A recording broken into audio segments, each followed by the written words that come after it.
Okay, so a little intro. My name is Yanta, but for the sake of this page, I want to be called Yaya. So that's what you guys can Yeah. call me, Yaya. And I told everybody to invite people already. And the reason for this page is to help inspire, encourage, motivate, build, support women, really. That was the purpose of the page. And we're doing it through storytelling. So if this was church, let's say this is the sermon and everything else that I post is just the prelude and stuff that, we do at church. Mm-hmm. Um and our butterfly today is Gwen. Hi, everybody. And this is the second part too. She gave the ring back, and the last one was done last Thursday. If you miss it, the link is in our bio from YouTube. So to recap, okay, so Gwen met this tall, dark, and handsome man at the grocery, and they booed up. He picked her up on her first day on a car with 4 donuts. Mm-hmm.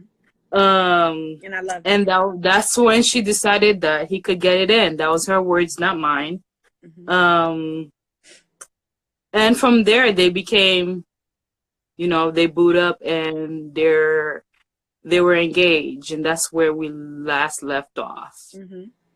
So now we're gonna pick up from the engagement, and what I would like Gwen to share with us is the detail of how he proposed. I saw the video. There's a video of the actual proposal. Mm-hmm. And I saw that, and I would like you to share the details of that day, how it went down. You want me to start off with the day? The proposal, the day of the proposal, yeah. Okay, so the day of the proposal, actually, I hadn't spoke to him about a week. You hadn't spoken to him about a week? I hadn't spoken about a week. I was actually, it was the last day of my fast. I was fasting for 7 days, reading Proverbs 29 through 31. I had stopped all extracurricular activities, drinking, anything that I partake in every so often that I shouldn't, just trying to make myself as pure as possible as far as, as a vessel to receive. Right. The clarity of God's word, because we're really not worthy of receiving it anyway, but I was trying to clean myself out so I could really hear better. And I went to church that day. By the time I got to church, Darnell was already there, or my fiance was already there. And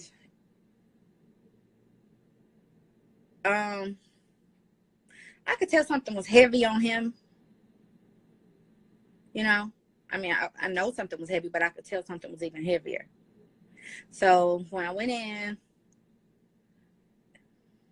I can't even remember my mindset. I was like, okay. I wasn't sure. I don't know. I can't tell you if I was like happy to see him or if I was like, here we go.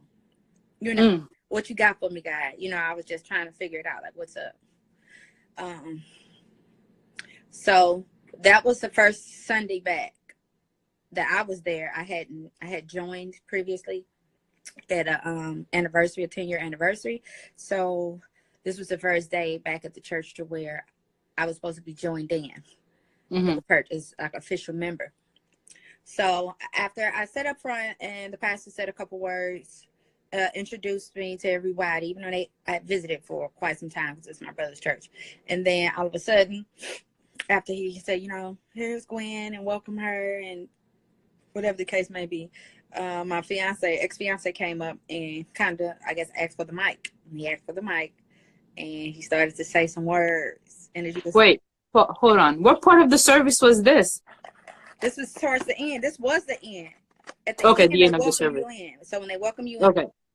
Okay. And then they were saying, okay, give Gwen a round of applause, welcome her, and everybody clapped. And it's like, oh, okay, great. So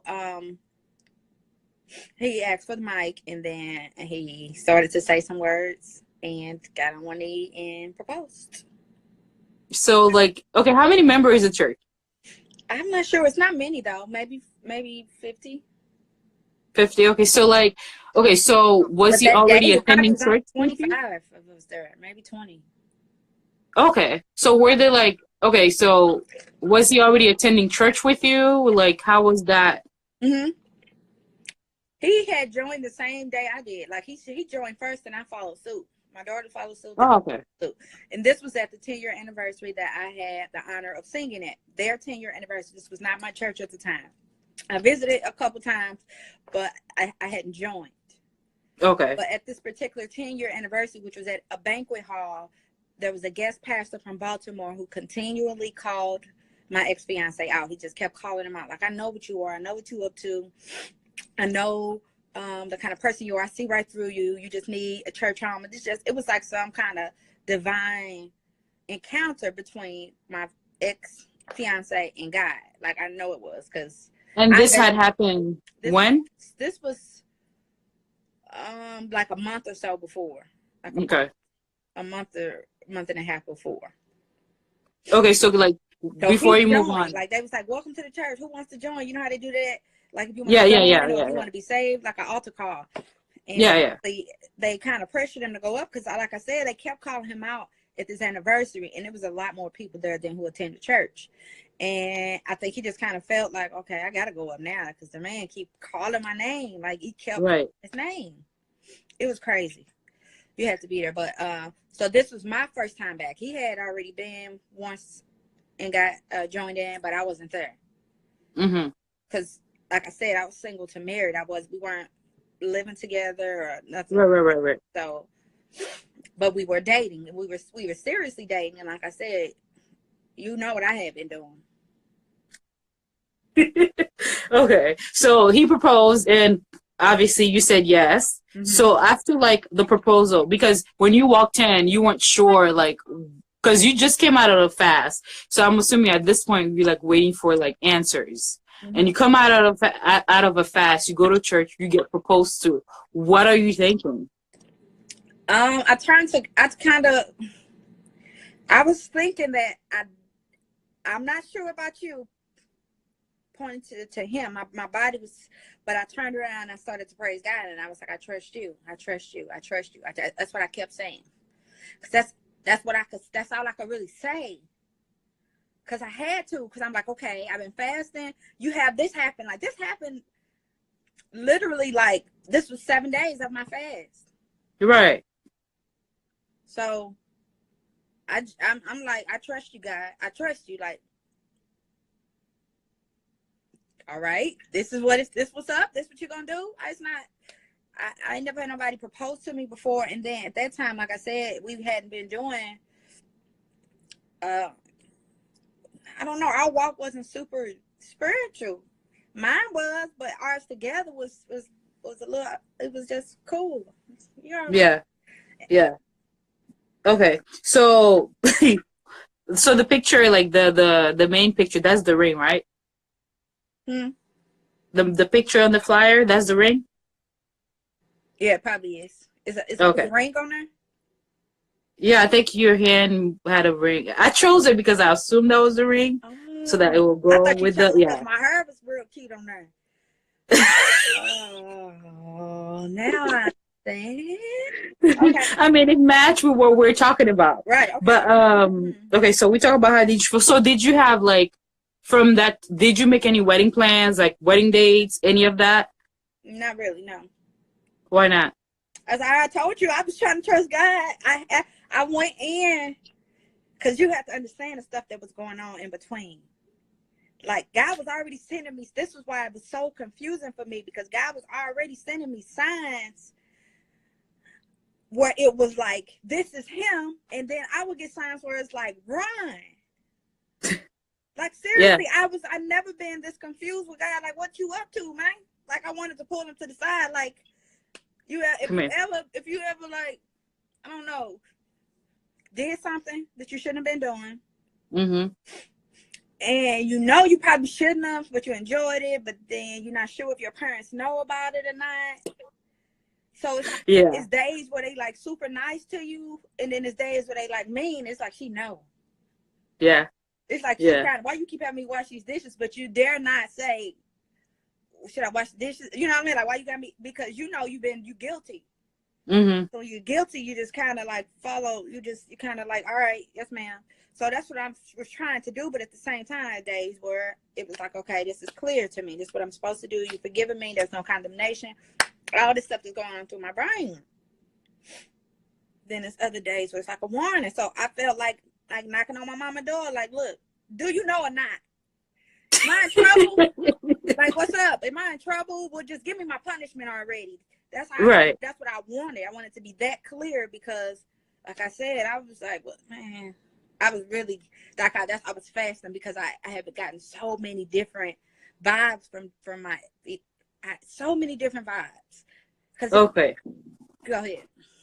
So, okay, so now we have to backtrack. Okay. So, like, do you remember the very first telltale sign that made you even distrust the situation, or like what were the red flags before the proposal?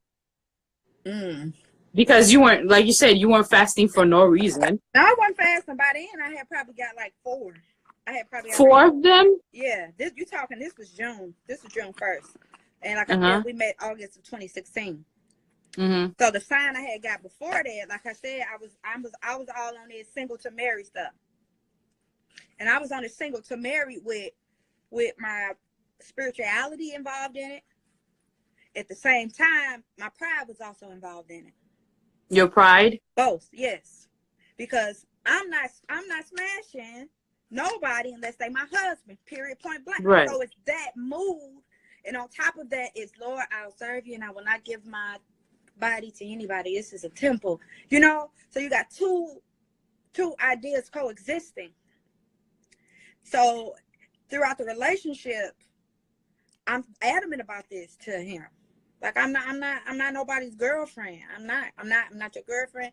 So I made sure I was blocking like myself from feeling a certain way, or from allowing him to be too much in my space so he could claim that without the title. You know, because sometimes men are like, I hear you.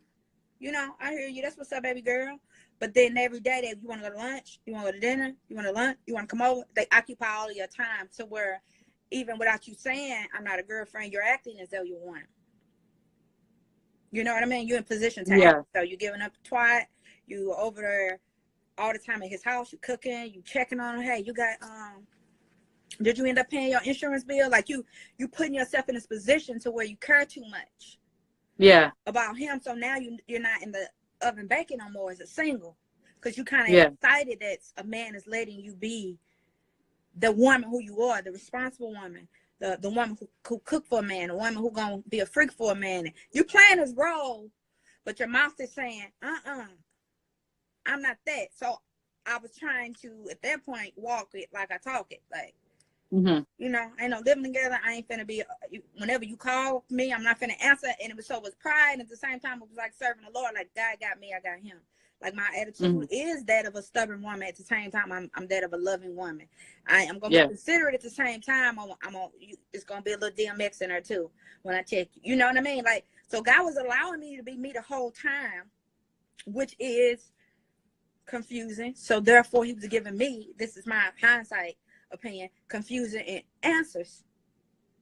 Depending on which one I want to be. You want to be the woman of faith and believe I can do this for you, or you finna be the woman of pride. So looking back hindsight, I can see why I was getting the mixed things, because it would be one day by fear and then it would be one day by faith. Yeah. So the first sign that I got was back in November. We met in August, so back in November. And I was over his house. I went over there late, having a little savage moment again, doing what I shouldn't have been doing. But we was pretty cool by then. Pretty close, and like I said, in his brain, I was his lady. I was just, you my girl. I don't care what you. We go together. He'd already tried to give me the key to the house. You know, but I didn't care because I knew I wasn't there yet. I wasn't there. I didn't think that he was only talking to me, even though he said that. Of course, he wants to say that, but how could I be the only one you talk to? And I'm not giving you all my time. You barely see me at midnight, stuff like that. So one time I was over at like. And he had went to bed. He's one of the people that put on his Barry White pajamas and try to look all cute, sexy, so I could be like, he like, you ready to go to bed? I'm like, ready to go to bed? First off, what you mean go to bed? Like, who finna, what you, like, we married? Like, that would be my pride to kick back in. I'd be like, nah, you go ahead on, lay down. I'm in the living room chilling, you know, because I didn't want, that's me being like, no, you go ahead and lay down. I'll be in there when I'm in there. Because once a woman start catching feelings, we really do be conflicted. Because you want to, you're the natural urge to be a woman. You naturally want to be her in the fullness of the helpmate. The instinct just kicks in. I don't care what your title is, if you are a stripper, a deacon, a whatever. We naturally cannot help it once we start catching feelings for a man. Yep. And you do it the best way you know how, or you do it the best way that you've seen, example, the experience, or past. You just start to do it. So I was trying to become rebellious to that woman where I wanted to be like, when he like, come on, it's time to go to bed. I want to be like, you're right, it is late. All right, babe, here I come. But the other smart side, or this in my brain, the smart G side of me was all like, I'll be in there when I'm in there. You go ahead, carry. You know what I'm saying? Hey, I'm hey, I'm still watching Judge Judy. You hear me? You go in there. I'll be there when I'm in there. But part of me was like, I was, you know, that's what I'm saying. We be so conflicted, but that's how it is when you walking on God's path, on your path. It's like, Yeah. So it was really becoming evident. I'm able to say that in hindsight. So he went in there. He went to bed, and like I said, get in there and go. That's how I smush him in his really bed. Get in there and go. You did all that. You go to bed. So then I'm sitting there. I'm finna wait a little bit or whatever, and I'm watching TV. And by now, I'm catching feelings. Like I said, I'm starting to catch these feelings that I've been trying to avoid. So I'm like, I know I'm not the only one. Why is this dude going so hard for me? Like, would you go with me? Would you go with me? You know, stay over, spend the night, let's go to bed. He pushing me in this position as wife, as number one. And I'm like, back up, off. First off, bro, I work all day. I barely have time for you. And I don't know if I'm going to see you tomorrow, all right? Like, I'm enjoying it. Y'all don't understand. I am enjoying this because, like I said, he handsome. He from the outside looking in, he got his stuff lined up. And so I'm like, look, hey, miss me without leg. I'm enjoying this. So, but I'm in my feelings. So as soon as he go to bed, I'm like, I got to find something that's going to make me run and stay gone. Mm-hmm.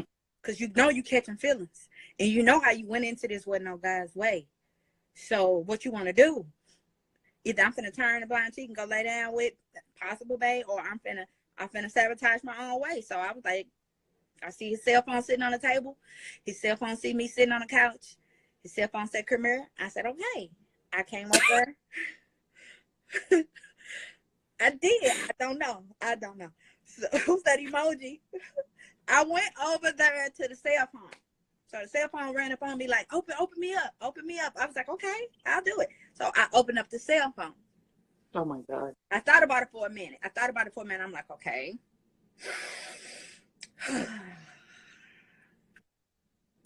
And I accidentally remembered the pen from when he was sitting in front of me one day. Accidentally put it in. Yeah. For some strange reason, it just came in my head. It was like 18423. And I was like, okay. Wow. All right. Whatever you say, cell phone. And it wasn't an iPhone, so her name wasn't Siri. I think it was like Sirius or something. Sirius was like, open me up. Ice me out. Ice me out. So I opened her up, and when I opened her up, it was messages. Message after message after message after message after message. So I'm looking at it, and my feelings ain't hurt, but my pride is, and my ego hurt, because he boosted me up like I'm really this only one. And part of me believed it, but part of me didn't. My ego believed it, but my spiritual side didn't. This is still this two-person fault. My spiritual discernment had been telling me, nah, sis, can have common sense. You don't even see this dude like that, and you always play him to the left for real. So be smart. You know what I mean? Like, yeah. So, but my ego was kind of like, for real? I got competition? Like, for real? You got other people in your phone? You said competition. In my brain, I'm thinking like it's somebody else. And while we talking, it's somebody else whom you can like. Wow. You know what I'm saying? It's like it's somebody else that you can like, and you have a piece of me. Oh my God. That's the Girl. ego. The ego ain't no joke. This is what my brain is thinking. And at the same time, you know, the discernment, like I told you so. You know what I mean? I told you so. And the messages weren't as they were pretty uniform to what a man would say. What a man would say to women. What's up? Where you at? When you coming over? When can I see you? All of them had little nicknames. All of them felt special. So part of me was kind of like low key, like happy. This is the ego. This was crazy about it. Part of me was like, good, he not no lame. This is the flesh talking. Cause I'm in my flesh. Part of me like, okay, good, he not no lame. He can pull some freaks, because you gotta understand there's something about a man who can be too worrisome and turn you off. In your flesh. In your flesh. A woman thinking in her flesh, who thinks she a G, who thinks she got it all, you are like, why he always on my phone? You know, and like I said, it give you an ego boost. So I'm like, I ain't finna come in that room right now, all of this. Cause you when somebody wants you so bad, and when you want something so bad, you got an urge to pull back. So I was on some mode, all right. So he can pull them and I can pull them. So we might be a good match. But at the same time, I feel away because you've been lying. We're not married, so it wasn't no you cheated on me. I would never in my like, oh my God, because I don't go directly to a victim role.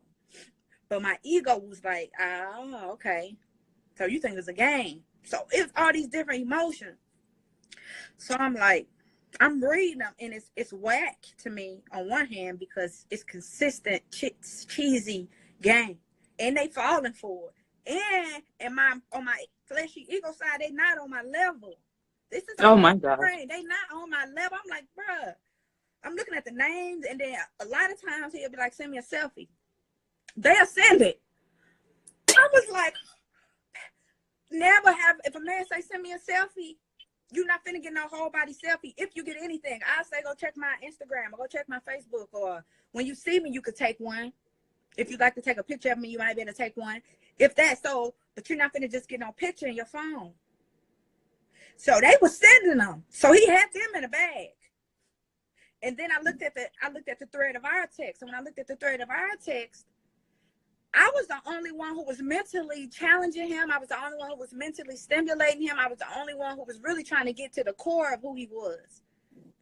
Because you got to understand, this wasn't a surprise to me that this guy was what I was looking at. It wasn't a surprise. My instincts and the God in me had already told me who he was. Right. But I didn't see it. So now I'm like, okay. And then, like I said, my ego again was proud that I wasn't anybody else. My thread wasn't nowhere near like the other girls. It wasn't on no petty, immature, no substance having conversation. Mm-hmm. There would be times where I wouldn't answer because I could feel it was a generic text. So this thread is actually doing more to feeding my ego and me and my flesh than it is to turning me off, which in a spiritual woman, if I'm as spiritual as I say I am, then this should have turned me so far off that I would have prayed for him and I would have politely left and went home and never turned back. Mm-hmm. But I was obviously so much in my flesh that I got a great feeling from seeing I was different in the phone. Two, a lot of them was texting and they wasn't getting a response from him. When they and you know he answered you. He always answered me. Three, they was not even getting it, like no dates, no nothing. I'm like, geez, a man could be two different people, but I wasn't looking at the fact that I can as well. You two different people to God. You gotta look at who God looks at, who he sees. You know your assignments, you know who you're supposed to be. You might take a break and step off in your flesh here and there, but at the end of the day, he said, what's the topic though, G? Hey, Ty. She gave the ring back. But and we're just talking about my ex-fiance and how we got to where we got. But so basically that's where I was. So I felt the way because he lied to me, and I feel like that's the ultimate disrespect to somebody, to lie. Mm-hmm. You know, to lie, and then to lie about something so serious. If you are engaging in more than one relationship on a serious level, and to me, once intimacy is involved, that's pretty serious. Because intimacy is highly spiritual. I don't care what nobody says, whether you recognize it, you're conscious of it or not. Spiritual and intimacy is deep. Yeah. It's deep. It's very deep. So I didn't say anything. I sat there for a minute. I took in everything. I even grabbed my phone and was taking pictures. Like, whoosh, whoosh. I was taking pictures of all the threads so I can keep it in my memory and keep it as evidence. Yeah. But my spirit said, leave it and move on. You see what it is. But this is a totally different man in the thread. Me, I was the same person in that thread as I was sitting on that couch and who I was to him. It wasn't nothing different, but to me, that person was different. This wasn't the person who he displayed. So that was the main red flag. That was a huge red flag. Was that the number one red flag? Yeah, that was the number one red flag because you're lying. And you said there was 4 of them. You're not lying about what you're doing. You're lying about who you are. Right. Who you are, who you say you are, don't match up to this. Okay, but you said there was 4 of them. This was a pretty big one. It was a lot. So before the engagement. This was November. This was way before the engagement because you asked me what was my first red flag. That was my first red flag that day. Oh, wow. That so what did you do that night? So I blocked them. I left and I blocked them. I blocked them probably for a good, I don't know, it probably wasn't even November. But I blocked them for a long time and I moved on. I knew what it was and I was fine. I was like, that's what's up. You know, and so, with my iPhone, for some reason, the messages would still come through a little bit on the phone that I had. I could still see the messages, but he was blocked. But I ignored it for a while, for a long time. And then one day when I got in my flesh again, and I was like, I probably had went out, I convinced myself to hit him back up. I was like, you ain't like him like that, no way. You knew what you was doing. You was on some lustful stuff. Answer the text. Go savage on him. So after I didn't answer for a long time, I think I probably hit him up one night after I came from going out, and I was like, where you at? Everybody know what that means. Against my, I couldn't ignore it. This is a Gwen that I had never seen. That shocked you, huh? You shocked yourself. From where I'm at right now, I shocked myself. But from where I was then, I was like, this what's up.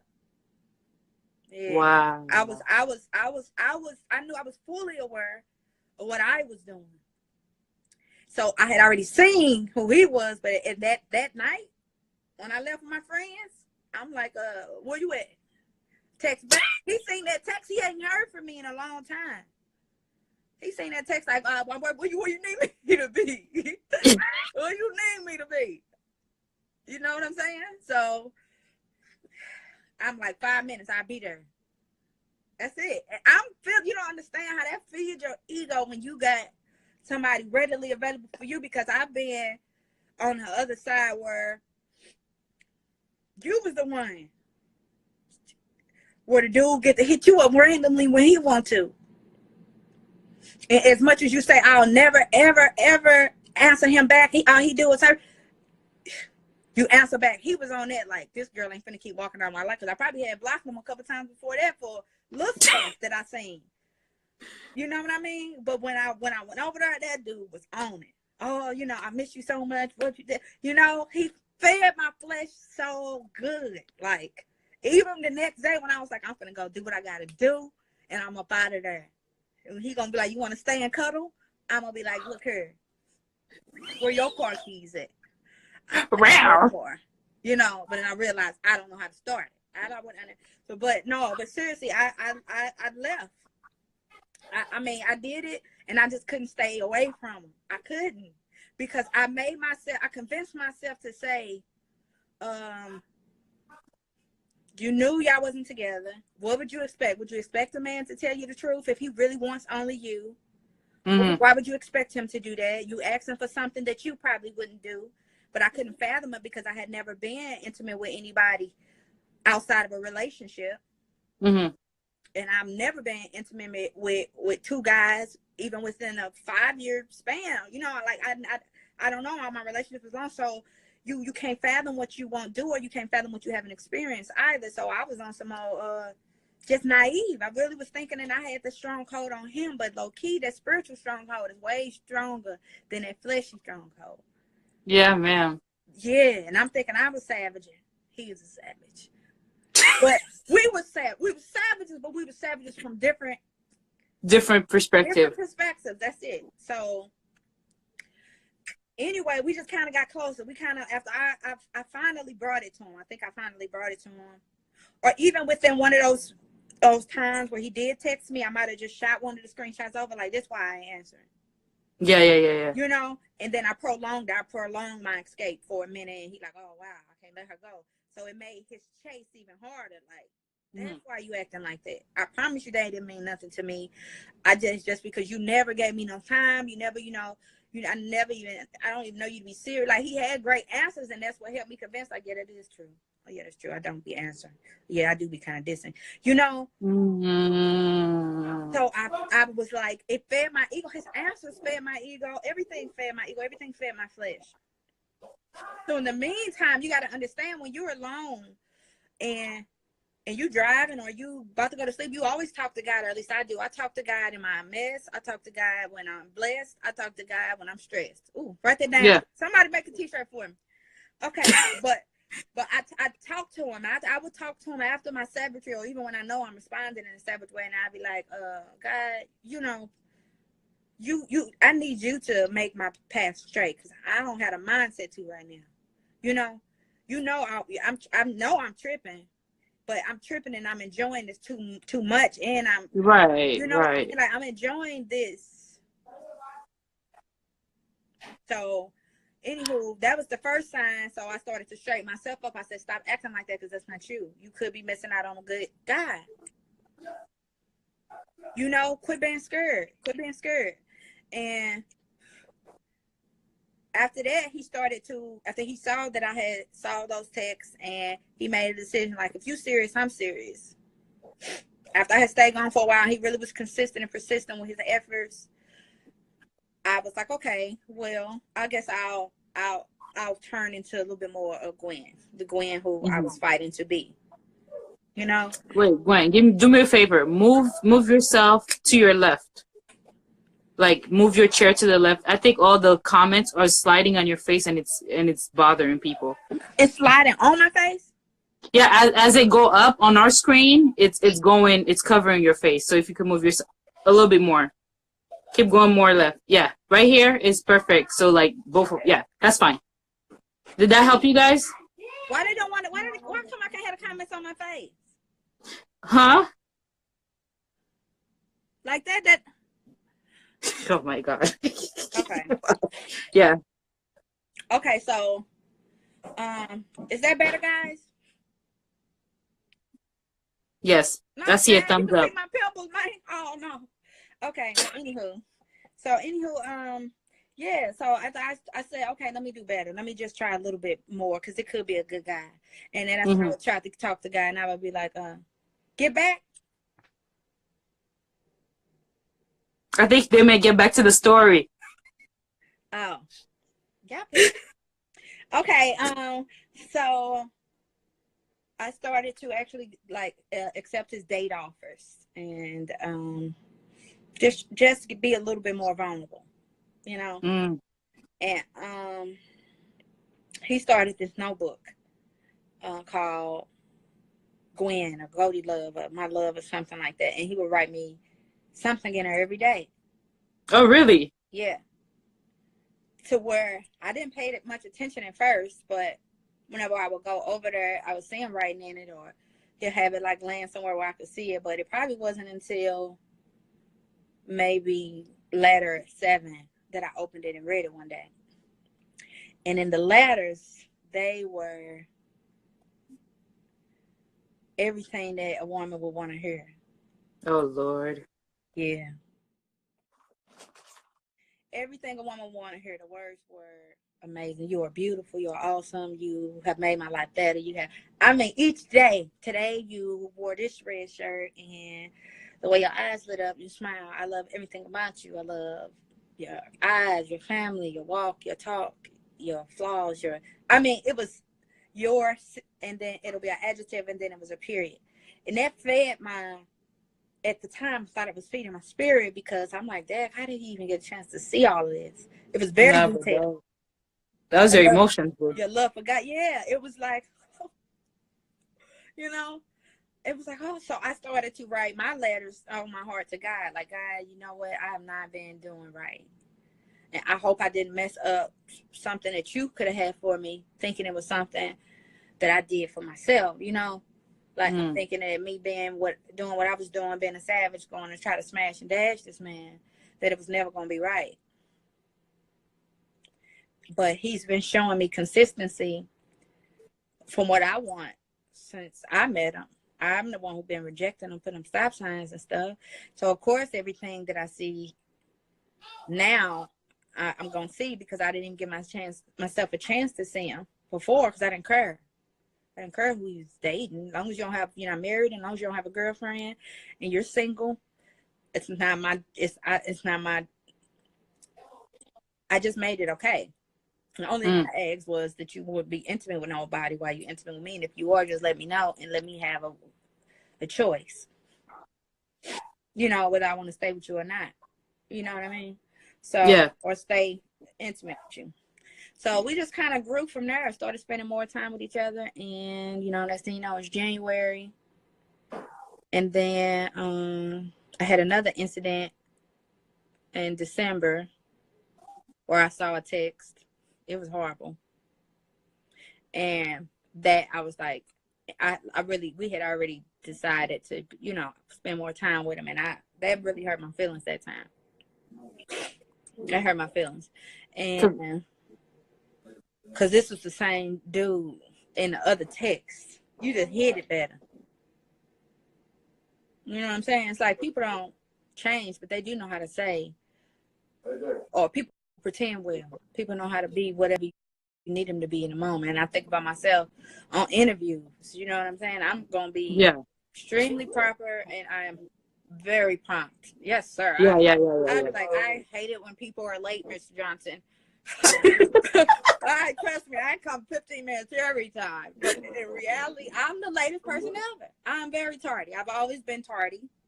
And it's nothing I'm proud of, but I know that's a flaw of mine when I'm sitting in this interview. Right.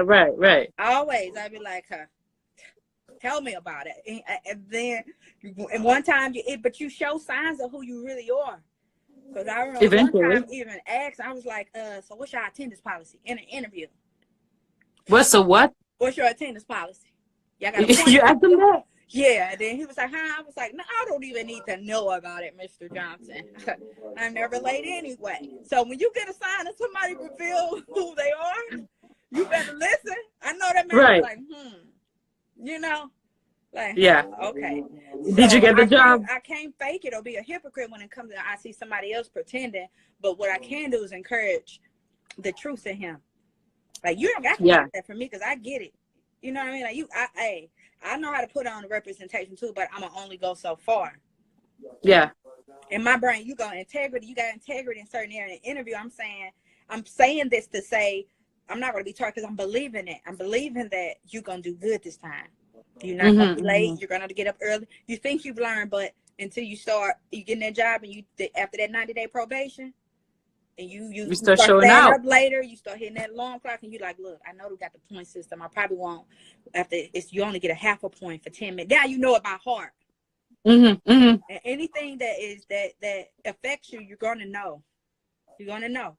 Fact. These are facts. So understand a man who's a cheater. And if he know that cheating can cause you to lose a good woman, they're going to know how to cheat, and they're going to know the system. Vice versa with a woman. When a woman knows what she can and can't do, they're going to apply it. That's just human nature. That's what we do. We apply it. If you know you're going to the flea market and you about to get some CDs, what are you going to do? You're going to negotiate. I don't care if you got $25 in your pocket. You're going to be like, all I got is 10.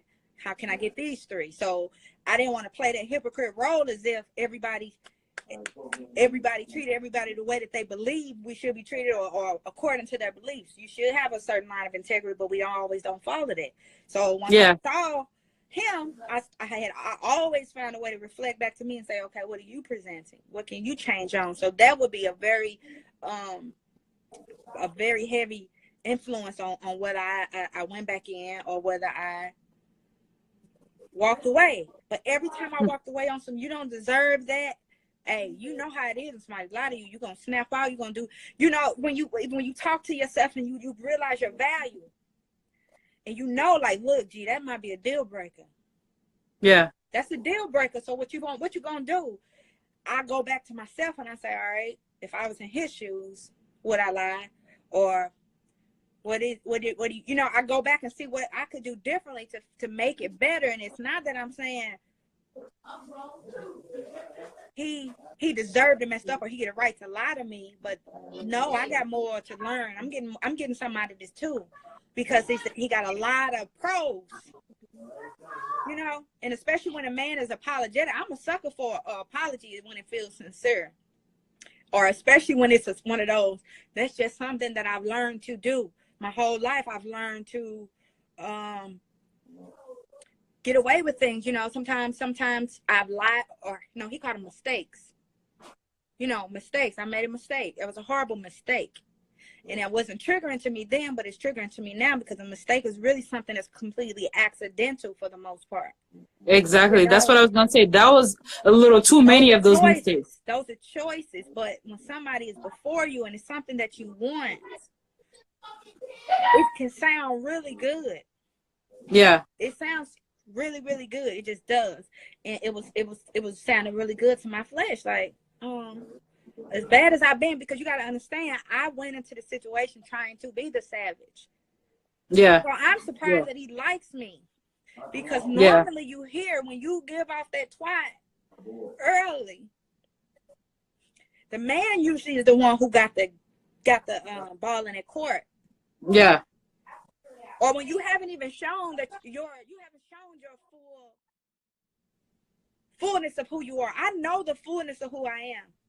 In Christ, in the world, and in myself, I know the full, but I knew I was showing 10%, 5%, 8%, and he was loving me in my brain at 100 the whole time. I'm like, dang, you know. So I'm like, okay, I go back in, because the man who he's presenting to me is great. These love letters, anything I need, hey, I'm gonna get on a bike. You get in my truck, boo. I'd be like, okay. I had told him about his thing. This was at the beginning. I said, look, D, I don't know if this car gonna make it through winter.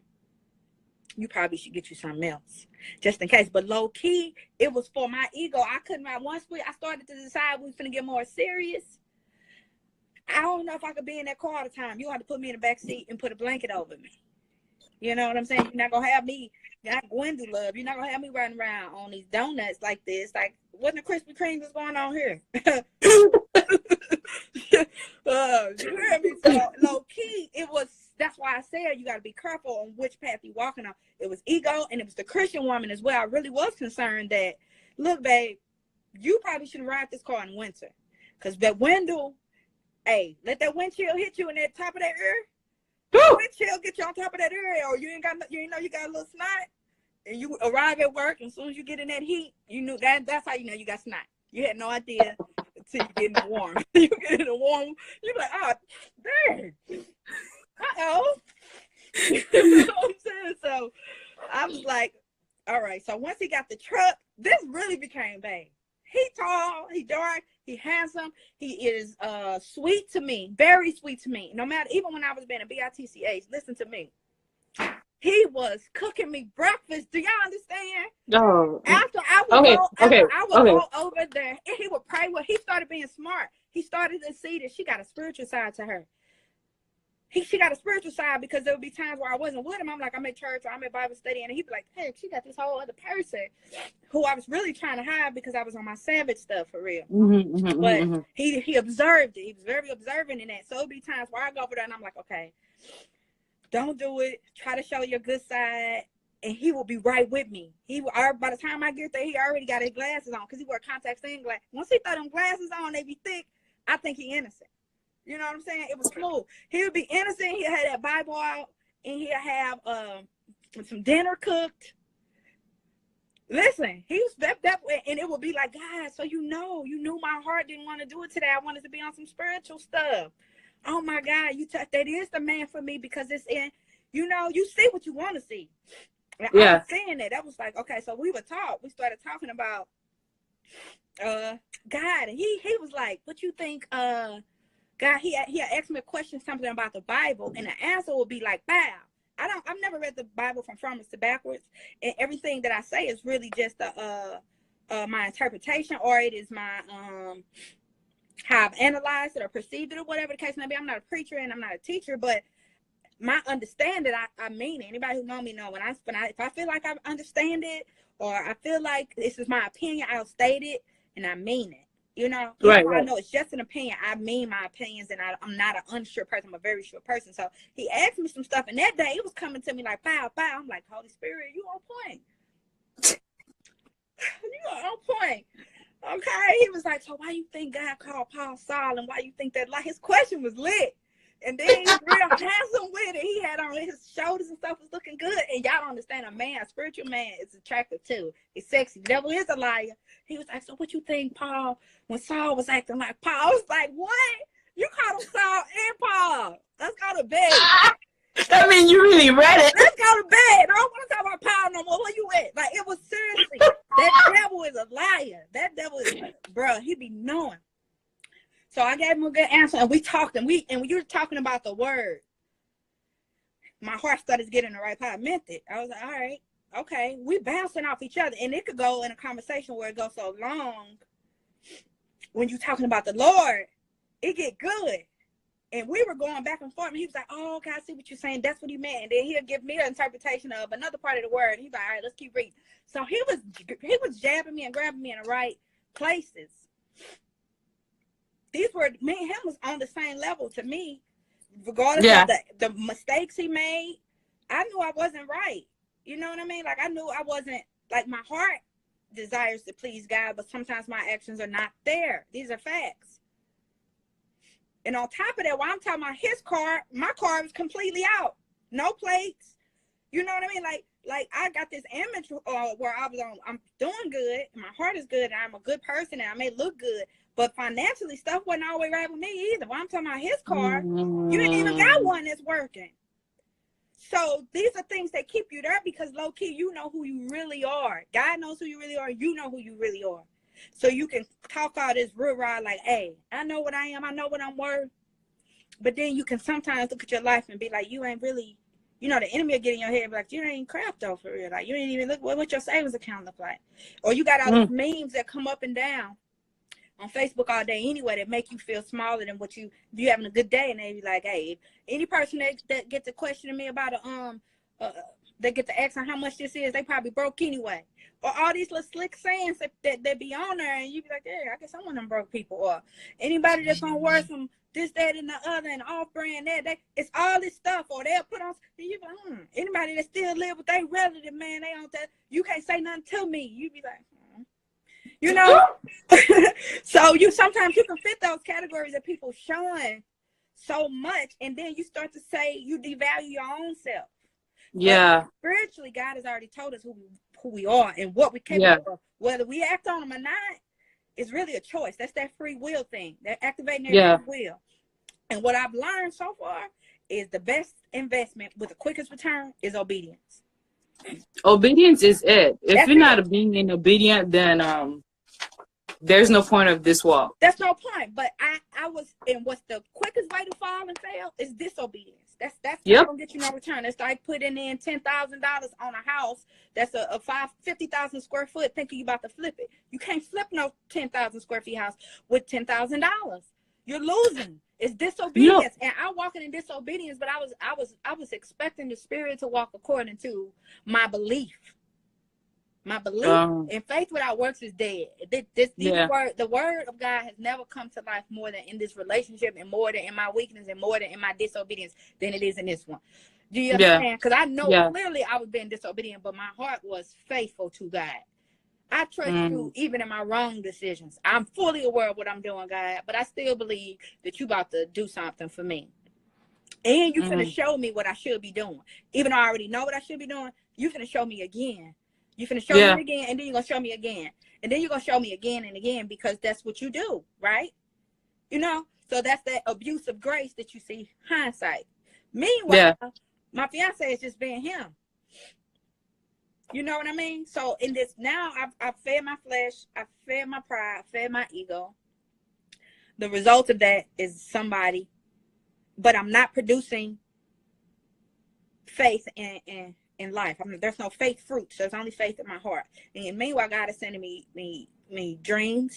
He's warning me, and He's doing it in the most loving, peaceful way. God don't do too much. He don't, because He don't have to. God's the same God. He's the same God. His power doesn't decrease, but our availability and our openness in our mind and our hearts is what we close off. And that's through sin. That's through disobedience. And through disobedience, I had no idea that I was shrinking my ears and my sight. I was doing this. This is willingly. But I was expecting God's word to come through with the same volume. His volume don't change, but my availability was changing. But I wasn't recognizing that. I'm just saying this is what's up. This is what I'm supposed to be doing. And hindsight, that is true, because I've gotten super full from this. This is elevated me to a whole nother level. But in those moments, I was being weakened flesh-wise, so I can get here today and be honest and transparent and say I was messed up. I was messed up in a way. I was very disobedient to the Father whom I love, and I do appreciate you.